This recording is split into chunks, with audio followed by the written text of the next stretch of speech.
Good morning, dear students.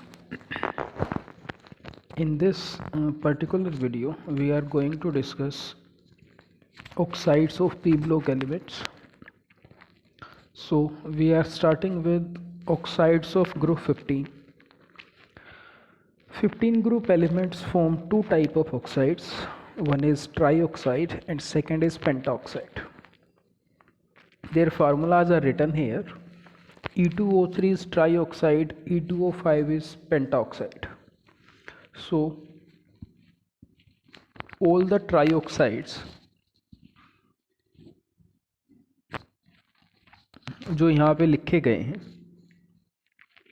यदि हम इनकी एसिडिक स्ट्रेंथ की बात करते हैं तो एसिडिक स्ट्रेंथ जो है वो डाउन द ग्रुप जाने पे डिक्रीज होती है बेटा। नाउ इसका रीज़न क्या है? इन 10th क्लास आपने ये पढ़ा होगा कि जो ऑक्साइड्स होते हैं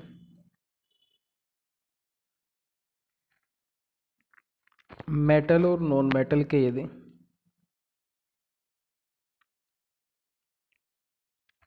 तो नॉन मेटल के जो ऑक्साइड्स होते हैं वो एसिडिक नेचर के होते हैं बेटा, और मेटल के जो ऑक्साइड होते हैं वो बेसिक नेचर के होते हैं। 10th क्लास में मेटल्स एंड नॉन मेटल्स आपने पढ़ा होगा, तो वहाँ इस बात का जिक्र होता है। तो डाउन द ग्रुप जाने पे, क्योंकि हमें पता है कि मेटालिक करेक्टर बढ़ता है, तो यदि मेटालिक करेक्टर बढ़ेगा तो वहाँ पे बेसिक नेचर इंक्रीज करेगा बेटा, और इसी वजह से नाइट्रोजन और फॉस्फोरस के जो ऑक्साइड हैं वो एसिडिक नेचर के हैं। आर्सेनिक और एंटीमनी जो है वो एम्फोटेरिक है, और बिस्मथ जो है वो बेसिक है। Next, penta oxides are more acidic than corresponding trioxide.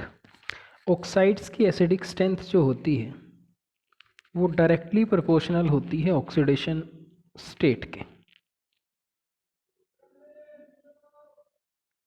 तो सपोज यदि हम N2O5 और N2O3 को कंपेयर करें तो N2O5 में जो ऑक्सीडेशन स्टेट आएगी नाइट्रोजन की वो आएगी +5, और यहाँ जो स्टेट आएगी वो आएगी +3। तो क्योंकि ये +5 में है, इस वजह से ये ज़्यादा एसिडिक होगा as compared to trioxide. Next, these are the oxides of nitrogen. So इनमें कुछ इंपॉर्टेंट बातें हैं बेटा, जैसे कि N2O की यदि मैं बात करूं, जो फर्स्ट ऑक्साइड लिखा हुआ है जिसको हम नाइट्रस ऑक्साइड कहते हैं, इसको लाफिंग गैस कहा जाता है क्योंकि इसके इनहेल करने से लाफिंग प्रोड्यूस होती है बेटा। और वैसे इसका नाम यदि आप देखोगे तो ये नाम होता है डाई नाइट्रोजन ऑक्साइड। स्ट्रक्चर यहाँ पे देखी हुई है, और प्रॉपर्टीज़ में आपने याद रखना है कि ये कलरलेस गैस होती है। सिमिलरली NO नाइट्रिक ऑक्साइड, ये भी कलरलेस गैस है, बट NO के रिस्पेक्ट में एक चीज़ याद रखनी है बेटा कि ये ओड इलेक्ट्रॉन मॉलिक्यूल होता है या ओड इलेक्ट्रॉन बॉन्ड होता है इसके अंदर। NO की यदि आप बात करोगे तो जो टोटल इलेक्ट्रॉन आएंगे वो आएंगे 7 + 8 मीन्स 15 ओड इलेक्ट्रॉन। तो ये चीज़ आपने याद रखनी है कि जिन कंपाउंड्स के अंदर ओड इलेक्ट्रॉन होता है वो पैरामैग्नेटिक होते हैं, और सेकंड उनकी डाइमराइज होने की टेंडेंसी होती है। डाइमराइज का मतलब होता है कि वो अपनी साथ एक जैसी दो यूनिट एक साथ कंबाइन कर जाती हैं और एक डाइमर बना लेती हैं। तो यहाँ भी ये काम होता है बेटा।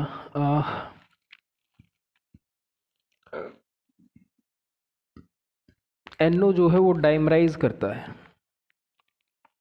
और डाइमराइज करके कुछ ऐसी स्ट्रक्चर बना लेता है। तो याद रखिएगा इसको, इसमें ओड इलेक्ट्रॉन बॉन्ड है और ये डाइमराइज करता है। दिस इज़ वेरी इंपॉर्टेंट, ध्यान रखिएगा इसको। नेक्स्ट, N2O3, इसके रिस्पेक्ट में ये बात है जो आपने याद रखनी है कि it is a blue colour solid. ये क्वेश्चन कई बार आता है बेटा मल्टीपल चॉइस में कि नाइट्रोजन का कौन सा ऑक्साइड है जो ब्लू कलर का सॉलिड होता है, तो उसका आंसर होता है nitrogen trioxide, die nitrogen trioxide, N2O3। Next, N2O4 die nitrogen tetra oxide, colourless solid होता है ये, और एक्चुअल में इसको हम आगे पढ़ेंगे कि ये NO2 का डाइमर होता है, जो नेक्स्ट स्ट्रक्चर है नाइट्रोजन डाइऑक्साइड। इस स्ट्रक्चर में भी यदि आप ध्यान से देखोगे तो यहाँ भी मेंशन है कि इसके अंदर ओड इलेक्ट्रॉन होते हैं। ओड इलेक्ट्रॉन है तो यहाँ जो आप इलेक्ट्रॉन चेक करोगे तो बचा हुआ है, देखो एक इलेक्ट्रॉन बेटा बॉन्डिंग के बाद। नाइट्रोजन एक कोवलेंट बॉन्ड बनाएगा, इससे इस ऑक्सीजन का ऑक्टेट कंप्लीट हो जाएगा और इस तरफ 2 डबल बॉन्ड बनाने से इसका भी ऑक्टेट कंप्लीट हो जाएगा। लेकिन इस नाइट्रोजन के पास यहाँ 1 इलेक्ट्रॉन बचेगा और इसी वजह से ये पैरामैग्नेटिक भी होता है और ये ब्राउन कलर का है। बट यदि हम बात करें N2O5 की, this is again colourless solid है, इस तरीके की स्ट्रक्चर बनती है। N2O5 से जो क्वेश्चन आता है कई बार वो आता है कि what is the covalency of nitrogen in N2O5। Covalency का मतलब है कि नाइट्रोजन कितने कोवलेंट बॉन्ड बनाता है इस स्ट्रक्चर में। तो यदि आप ध्यान से देखोगे तो इसने 2 बॉन्ड तो यहाँ बनाए हैं, एक यहाँ बनाया है और एक इस तरफ बनाया है। तो टोटल नंबर ऑफ बॉन्ड जो नाइट्रोजन इसमें बनाता है वो बनाता है 4। और वैसे भी हमें ये चीज़ पता है कि नाइट्रोजन के पास वैकेंट डी ऑर्बिटल नहीं होता है, तो इस वजह से नाइट्रोजन कभी भी 5 बॉन्ड नहीं बना सकता है। तो जो मैक्सिमम कोवैलेंसी नाइट्रोजन की होती है वो होती है 4, जो कि स्ट्रक्चर में है, ध्यान रखिएगा इसको। Next, acidic strength of these oxide follows the trend. Acidic strength की मैं ऑलरेडी बात कर चुका हूँ कि ये डायरेक्टली प्रोपोर्शनल होती है ऑक्सीडेशन स्टेट के, तो उसके अकॉर्डिंग आप इसको एक्सप्लेन कर सकते हो। लास्ट के जो 2 ऑक्साइड हैं, नाइट्रस ऑक्साइड और नाइट्रिक ऑक्साइड, ये न्यूट्रल होते हैं। यहाँ लिखा भी हुआ है कि नाइट्रस ऑक्साइड को लाफिंग गैस कहा जाता है। NO2 have odd electron, therefore it have tendency to dimerize to form N2O4। ये चीज़ मैं एक्सप्लेन कर देता हूँ एक बार। NO2 की यदि आप स्ट्रक्चर देखोगे तो ये स्ट्रक्चर कुछ ऐसी थी बेटा, एक NO2 ये है और सपोज कीजिए एक NO2 ये है।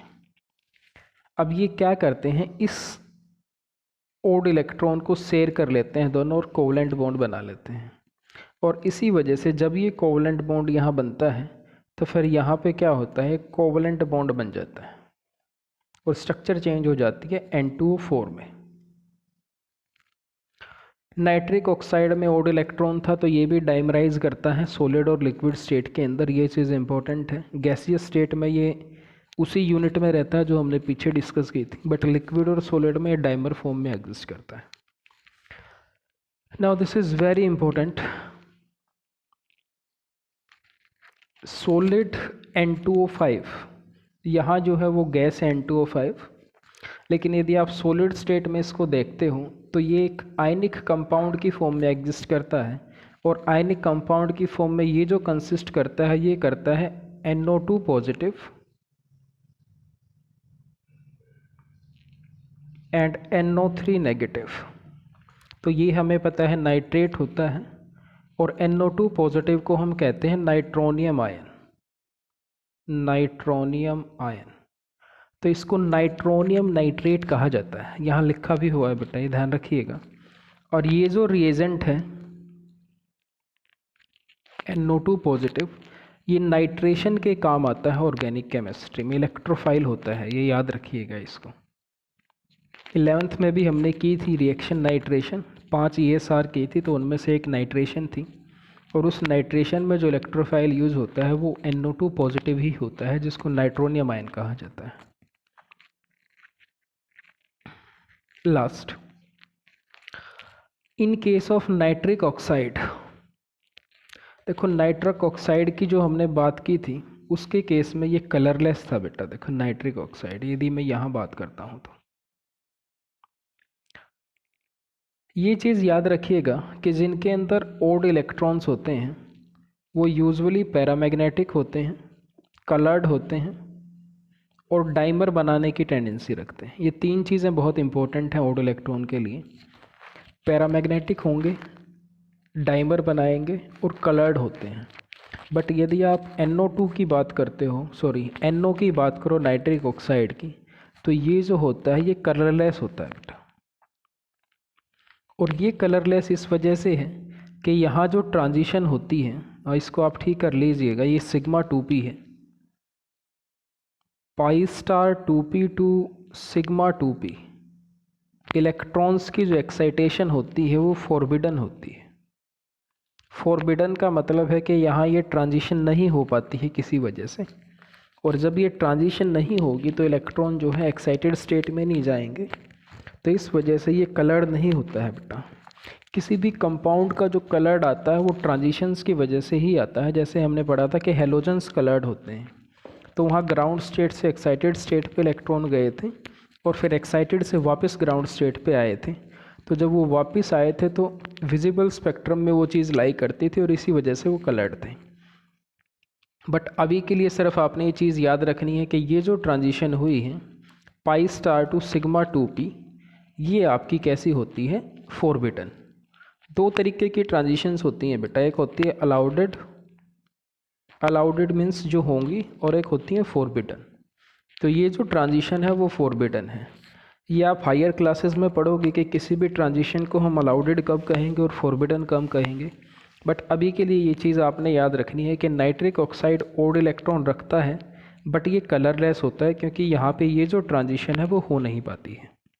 So this is all about oxides of nitrogen और ग्रुप 15.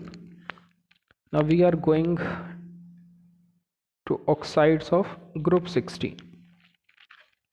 सो ग्रुप 16 जो है बेसिकली दो तरीके के ऑक्साइड बनाता है, one is dioxide, second is trioxide, having formula EO2 and EO3. तो ये यहाँ पे लिखे हुए हैं इनके जनरल फार्मूले सारे के सारे। इन ऑक्साइड्स की खास बात ये होती है कि ये सारे के सारे ही एसिडिक होते हैं और डाउन द ग्रुप जाने पे एसिडिक करेक्टर जो है वो डिक्रीज़ करता है। रीज़न यहाँ भी सेम है जो हमने पीछे बात की थी, मेटालिक करेक्टर बढ़ेगा on moving down the group, और मेटालिक करेक्टर बढ़ेगा तो बेसिक नेचर इंक्रीज़ होगा बेटा, तो एसिडिक करेक्टर अपने आप ही क्या कर जाएगा, डिक्रीज़ कर जाएगा। नेक्स्ट, ये जो चीज़ लिखी हुई है, this is very very important, कई बार पूछा गया है ये। यदि हम डाइऑक्साइड्स की बात करें और हम कंपेयर करें किसको, SO2 और TeO2 को, तो ऐसा पाया गया है कि जो SO2 है वो आपका रिड्यूसिंग होता है और TeO2 जो है वो ऑक्सीडाइजिंग होगा। अब इस चीज़ को ध्यान से समझिएगा बेटा, यदि SO2 आपका रिड्यूसिंग है तो इसका मतलब ये है कि इसका ऑक्सीडेशन हुआ होगा, और ये यदि आपका काम करता है ऑक्सीडाइजिंग का तो इसका मतलब है यहाँ रिडक्शन हुआ होगा। ऑक्सीडेशन का मतलब होता है लॉस ऑफ इलेक्ट्रॉन और रिडक्शन का मतलब होता है गेन ऑफ इलेक्ट्रॉन।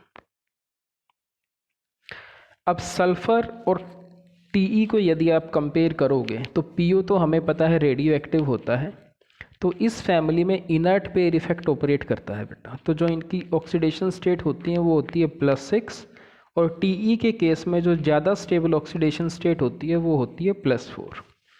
अब +6 क्योंकि मैक्सिमम ऑक्सीडेशन स्टेट है तो ये हमेशा क्या करेगा, इससे ऊपर तो ये जा नहीं सकता, तो ये इससे नीचे आएगा बेटा, +4 पे आएगा या +2 पे आएगा। और ऐसा करने के लिए इसको क्या करना पड़ेगा, इलेक्ट्रॉन गेन करने पड़ेंगे।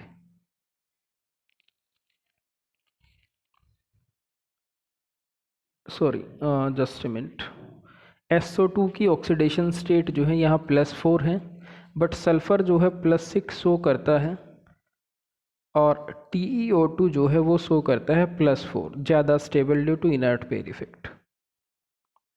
तो +4 से +6 यदि कोई चीज़ जाएगी तो इसका मतलब ये है कि उसको 2 इलेक्ट्रॉन लूज़ करने पड़ेंगे, और जब वो इलेक्ट्रॉन लूज़ करेगी तो प्रोसेस होगी ऑक्सीडेशन, तो ये किसका काम करेगा, रिड्यूसिंग एजेंट का।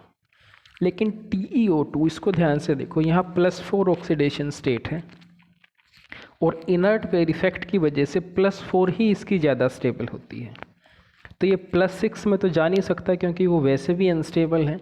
तो ये क्या करता है, ये 2 इलेक्ट्रॉन गेन करके Te+2 पे आ सकता है बेटा, और इलेक्ट्रॉन को गेन करेगा तो ये रिडक्शन होगा, और रिडक्शन होगा तो ये किसका काम करेगा, ऑक्सीडाइजिंग एजेंट का। तो इस चीज़ को बहुत ध्यान से समझिएगा, एक बार फिर से मैं एक्सप्लेन कर देता हूँ। SO2 और TeO2 की यदि आप बात करते हो तो दोनों ही डाइऑक्साइड हैं, दोनों में ऑक्सीडेशन स्टेट है +4, लेकिन SO2 जो है वो काम करता है रिड्यूसिंग एजेंट का और ये काम करता है ऑक्सीडाइजिंग एजेंट का। अब ऑक्सीडाइजिंग एजेंट का काम वो करते हैं जो रिडक्शन कराते हैं या जिनका रिडक्शन होता है, और रिडक्शन का मतलब होता है गेन ऑफ इलेक्ट्रॉन्स, और रिडक्शन एजेंट का मतलब है जिसका ऑक्सीडेशन होगा, और इसका मतलब है लूज ऑफ इलेक्ट्रॉन। अब +4 है, लेकिन सल्फ़र की जो ज़्यादा स्टेबल स्टेट है वो होती है +6, तो ये +4 से +6 में जाना पसंद करते हैं बाय लूजिंग 2 इलेक्ट्रॉन, और इलेक्ट्रॉन लूज जब होंगे तो प्रोसेस होगी ऑक्सीडेशन, और ये काम करेगा रिड्यूसिंग एजेंट का। लेकिन TeO2 क्योंकि इनर्ट पेयर इफेक्ट की वजह से इसकी जो ऑक्सीडेशन स्टेट है वो +4 ही होती है ज़्यादा स्टेबल, तो ये +6 में तो जा नहीं सकता है, तो ये क्या करता है +2 में आता है बेटा, रिड्यूस होकर 2 इलेक्ट्रॉन गेन करके। तो इस वजह से ये जो काम करता है ये आपका काम करेगा ऑक्सीडाइजिंग एजेंट का।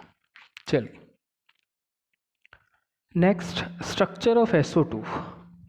SO2 SO3 structure nearly same होती है बेटा, बट एक चीज़ आपने याद रखनी है कि यहाँ पे जो ये 2 पाई बॉन्ड बने हैं, इन 2 पाई बॉन्ड में से एक तो होता है पी पाई बॉन्ड, और एक होता है डी पाई बॉन्ड। दोनों का मतलब क्या है मैं बता देता हूँ। एक बॉन्ड को बनाने में सल्फ़र भी अपनी p ऑर्बिटल यूज़ करता है और ऑक्सीजन भी अपनी p ऑर्बिटल यूज़ करता है, और यहाँ साइडवेज ओवरलैपिंग होती है, तो यहाँ जो बॉन्ड बनेगा वो बनेगा p पाई बॉन्ड। लेकिन ये जो d पाई है, इसका मतलब ये है कि सल्फ़र की जो ऑर्बिटल यूज़ होगी वो होगी d ऑर्बिटल, और ऑक्सीजन की जो ऑर्बिटल यूज़ होगी वो होगी p ऑर्बिटल। साइडवेज ओवरलैपिंग होती है, तो यहाँ जो मल्टीपल बॉन्ड बनेगा उसको कहा जाता है d पाई। हाइब्रिडाइजेशन से आपको क्लियर हो जाएगा ये जो कॉन्फ़िगरेशन यहाँ लिखा हुआ है, ये लिखा हुआ है सल्फ़र का फर्स्ट एक्साइटेड स्टेट का, क्योंकि ग्राउंड स्टेट जो कॉन्फ़िगरेशन सल्फ़र का होता है वो होता है 3s 3p4, ठीक है जी। और फर्स्ट एक्साइटेड स्टेट में क्या होता है कि ये जो इलेक्ट्रॉन था ये उठ के 3D सेल में चला जाता है, जैसे यहाँ गया हुआ है। तो यदि आप इस चीज़ को ध्यान से देखोगे तो यहाँ जो सल्फ़र सेंट्रल एटम है उसकी जो हाइब्रिडाइजेशन आएगी वो आएगी sp2, ये जो आपकी यूज़ हुई है। अब इसके अलावा देखो, एक अनपेड इलेक्ट्रॉन बचा है p सेल में और एक अनपेड इलेक्ट्रॉन बचा है d सेल में, और हमारे पास 2 ऑक्सीजन एटम भी हैं जो सल्फ़र से कनेक्ट करते हैं। तो एक ऑक्सीजन एटम तो इस बॉन्ड के साथ मिलके पाई बॉन्ड बनाता है जिसको हम p पाई कहते हैं, और एक इस सल्फ़र के साथ बनाता है जिसको हम d पाई कहते हैं। तो याद रखिएगा ये जो 2 बॉन्ड्स हैं ये दोनों के दोनों पाई बॉन्ड p पाई ओवरलैपिंग से नहीं बने हैं, एक बना है p पाई ओवरलैपिंग से और एक बना है d पाई ओवरलैपिंग से। नेक्स्ट, यहाँ एक इम्पोर्टेंट रिजल्ट ये आता है कि दोनों जो सल्फ़र ऑक्सीजन के बॉन्ड हैं, these bonds have identical bond length sulfur oxygen and this is due to resonance। ये चीज़ यहाँ लिखी भी हुई है, याद रखिएगा आप इस चीज़ को। रेजोनेंस होता है इसी वजह से ये जो दोनों बॉन्ड बनते हैं वो आइडेंटिकल बॉन्ड लेंथ के बनते हैं। एंगुलर स्ट्रक्चर होती है, एक लोन पेयर है तो ये नॉन पोलर होगा, मीन्स डायपोल मोमेंट जो होगा इसका वो होगा नॉन ज़ीरो। नेक्स्ट SO3 भी सिमिलर स्ट्रक्चर होती है as compare to SO2, but difference ये है कि यहाँ फर्स्ट एक्साइटेड स्टेट यूज़ होती है हाइब्रिडाइजेशन में, यहाँ जो यूज़ होती है वो होती है second excited state. Second excited state का मतलब ये है कि ये जो अनपेयर्ड इलेक्ट्रॉन है 3s का, ये भी उठ के कहाँ चला जाएगा 3D में, जैसा यहाँ गया हुआ है। तो इसमें भी जो है आपके पास एक p पाई बॉन्ड बनेगा और 2 बॉन्ड बनेंगे p पाई d पाई। जो इलेक्ट्रॉन इन ऑर्बिटल्स में हैं ये बनाएंगे 2 आपके पास p पाई d पाई बॉन्ड, जिनमें d ऑर्बिटल यूज होगी सल्फ़र की और p ऑर्बिटल यूज होगी ऑक्सीजन की। और ये जो एक अनपेयर्ड इलेक्ट्रॉन यहाँ बचा है ये बनाएगा आपका p पाई बॉन्ड, और sp2 जो है वो आएगी इसकी हाइब्रिडाइजेशन। अब इस स्ट्रक्चर को यदि आप ध्यान से देखोगे तो ये ट्राइगोनल प्लेनर स्ट्रक्चर है, रेगुलर ज्योमेट्री है, आइडेंटिकल एटम है, साइड एटम सारे के सारे। कोई लोन पेयर नहीं है तो ये नॉन पोलर होगा, डायपोल मोमेंट 0 होगा। और इस पर्टिकुलर केस में भी जो सल्फर ऑक्सीजन की बॉन्ड लेंथ आती है वो आइडेंटिकल आती है ड्यू टू रेजोनेंस। लेकिन यदि आप सॉलिड स्टेट में बात करो SO3 की स्ट्रक्चर की, जो पीछे हमने बात की थी वो गैसियस फेज है, और वहाँ लिखा भी हुआ है, ये लिखा हुआ है देखो नीचे, आप अंडरलाइन भी कर रखा है मैंने इसको। ये जो स्ट्रक्चर होती है ट्राइगोनल प्लेनर, ये होती है गैसियस फेज में। बट यदि आप इसी स्ट्रक्चर को देखोगे सॉलिड स्टेट के अंदर तो ये दो फॉर्म में एग्जिस्ट करता है बेटा। एक होता है साइक्लिक ट्राइमर और एक होता है लीनियर पॉलीमर चेन। तो साइक्लिक ट्राइमर का मतलब है साइक्लिक स्टैंड फॉर के साइक्लिक कंपाउंड बनेगा, और ट्राइमर का मतलब है 3 यूनिट यूज़ होंगी। तो यदि आप देखोगे तो एक यूनिट ये है SO2 की, एक ये है और एक ये। तो इन तीनों यूनिट्स को हमने कंसीडर किया है ऑक्सीजन के थ्रू। तो ये तो है साइक्लिक ट्राइमर, और ये है लीनियर पॉलीमर। SO3 की यूनिट हैं जो काफ़ी सारी जुड़ी हुई हैं एक साथ, तो उनमें से हमने सिर्फ 2 यूनिट्स को यहाँ दिखाया है, बाकी जो ये छोड़ा गया है इसका मतलब ये है कि आगे भी सल्फर ऑक्सीजन कनेक्ट है इसके साथ। तो इस यूनिट में जो ऑक्साइड्स हैं उनमें सबसे इम्पोर्टेंट पार्ट है बेटा SO2 और SO3 की स्ट्रक्चर, कैसे ये बनेंगे, क्या इनके ट्रेंड्स रहेंगे, बॉन्ड लेंथ आइडेंटिकल क्यों आएंगे, कौन सा पोलर है कौन सा नॉन पोलर है। और ये क्वेश्चन कई बार रिपीट हुआ है जिसकी मैं बात कर रहा हूँ कि ऐसा क्यों हुआ है। SO2 रिड्यूसिंग है और TeO2 जो है ऑक्सीडाइजिंग है। तो इसको हमने अच्छे से एक्सप्लेन किया है, ये इनर्ट पेयर इफेक्ट की वजह से होता है। आप इसको एक बार पढ़ के देखिएगा, फिर भी कोई डाउट होगा तो हम डिस्कस करेंगे।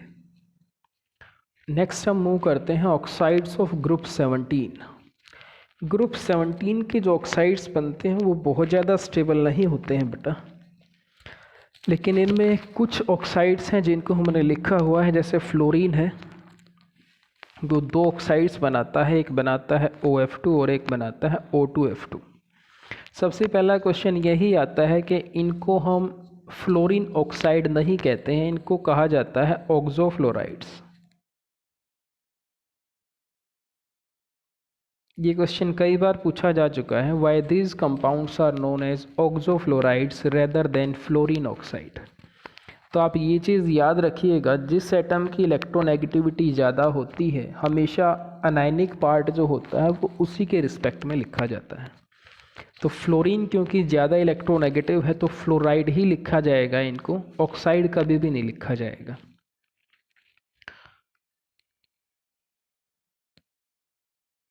तो इस चीज़ को ध्यान रखिएगा, they are known as oxofluorides rather than fluorine oxide because of the higher electronegativity of fluorine atom. Chlorine, bromine, iodine जो है वो +1 से लेकर +7 ऑक्सीडेशन स्टेट में ऑक्साइड्स बनाते हैं। Oxides in higher oxidation state are more stable than lower. कहता है जो हायर ऑक्सीडेशन स्टेट में ऑक्साइड बनते हैं वो ज़्यादा स्टेबल होते हैं as compare to lower. Stability का मतलब यहाँ थर्मल स्टेबिलिटी से है बेटा, और थर्मल स्टेबिलिटी का मतलब हम बड़े अच्छे से जानते हैं कि जितने बॉन्ड वहाँ स्ट्रॉन्ग बनेंगे उसको ब्रेक करने के लिए उतनी ही एनर्जी देनी पड़ेगी। तो Cl2O7 Cl2O6 यदि आप इनको कंपेयर करोगे तो Cl2O7 में जो बॉन्ड्स बनते हैं वो ज़्यादा बनते हैं एज़ कम्पेयर टू Cl2O6, एक ऑक्सीजन एक्स्ट्रा होता है वहाँ पे। नेक्स्ट, यदि आप क्लोरीन, ब्रोमीन और आयोडीन के ऑक्साइड्स की स्टेबिलिटी कंपेयर करो, ये काफ़ी इंपॉर्टेंट पॉइंट है, इसको ध्यान से देखिएगा। तो ऑर्डर जो आता है वो आता है ये आयोडीन, क्लोरीन एंड ब्रोमीन। सबसे ज़्यादा जो स्टेबल है वो है आयोडीन के, फिर नंबर आता है क्लोरीन का, और सबसे लास्ट में आता है ब्रोमीन।